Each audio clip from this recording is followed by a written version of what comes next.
John Mirren मुंडा आदिवासी किसान मजदूर party केंद्रीय अध्यक्ष, वर्तमान में जिला परिषद जितमा। जी आज क्या हुआ? देखिए, चाईबासा विधानसभा 52 के अंतर्गत हमने नॉमिनेशन फाइल किया था और इस नॉमिनेशन में मेरा जो है उसको रद्द कर दिया गया है। रद्द का कारण बताया गया है कि आपको हाईकोर्ट ने 2 साल का सज़ा को जो है दोषी पाया है, आप इससे छूट आपको नहीं मिलता है, इसलिए आपका नॉमिनेशन को रद्द किया जाता है।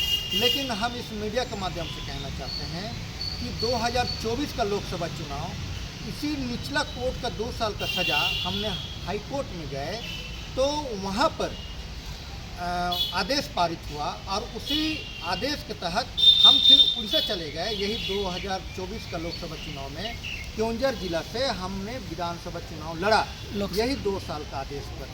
जब एक संविधान, एक कानून के तहत उड़ीसा भी आता है, झारखंड भी आता है, जब हम वहाँ से चुनाव लड़ सकते हैं उसी आदेश पर, और जब झारखंड में विधानसभा चुनाव लड़ते हैं तो उसी आदेश को नहीं माना जाता है और उसी के ग्राउंड में हमको चुनाव लड़ने नहीं दिया जाता है। यह दुख का बात है कि पश्चिमी सिंहभूम आज भी गुलामी का हालात पर जी रहा है। यहाँ पर लड़ने वालों को चुनाव लड़ने नहीं देने का मंशा है। यहाँ पर टाटा और रुंगटा का राज चलता है। हम इस मीडिया के माध्यम से यह भी कहना चाहते हैं, यहाँ पर हमने शुरू से टाटा रुंगटा एसीसी से यहाँ का भूख और गरीबी के सवाल पर आवाज़ उठाया है, जिसका नतीजा है कि हमको 11 बार झूठा केस में जेल जाना पड़ा, जिसका नतीजा है कि मेरा ऊपर 4 बार सीसीए लगाया गया, हमको 2 बार ताड़ी पार किया गया, 1 बार जेल में 1 साल रखा गया। मतलब हम मजदूर का आवाज़ उठा रहे हैं तो इतना बड़ा अपराधी हो गए। और यहाँ बड़का अपराधी जो है ना खुलेआम घूम रहे हैं, वो आयरन ओर का लूट कर रहे हैं, उनके ऊपर कोई कार्रवाई नहीं होती। बालू माफिया भरे पड़े हुए हैं, उनके ऊपर कोई कार्रवाई नहीं होता है। लेकिन हम रुंगटा से विरुद्ध, जब चलियामा में प्लांट है, एसीसी का प्लांट है, ये नौमुंडी माइंस में टाटा कंपनी का प्लांट है, हम मजदूरों का हक का बात करते हैं तो आज हम बड़का अपराधी हो गए।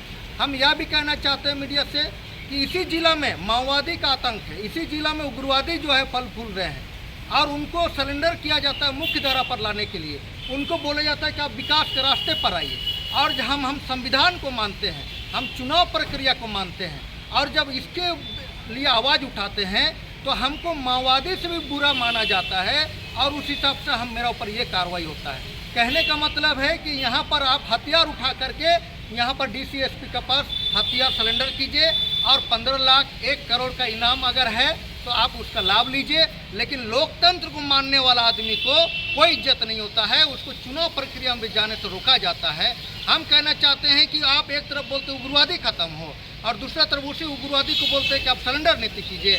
लेकिन गांव-गांव में पीने का पानी नहीं है, गांव-गांव में रोड नहीं है, लोग बिजली के लिए परेशान है, पलायन हो रहा है, माइंस फैक्ट्री में मजदूरी लूट हो रहा है, रोड बन रहा है, टूट रहा है। अगर इस बात को हम उजागर करते हैं तो ये प्रशासन के लिए हम बहुत बड़ा अपराधी हो गए। ये दुर्भाग्य है, आज़ादी का 78 साल में इस तरह का तानाशाही प्रशासन का ये दुर्भाग्य है और इसको हम लोग हाईकोर्ट में चैलेंज करें।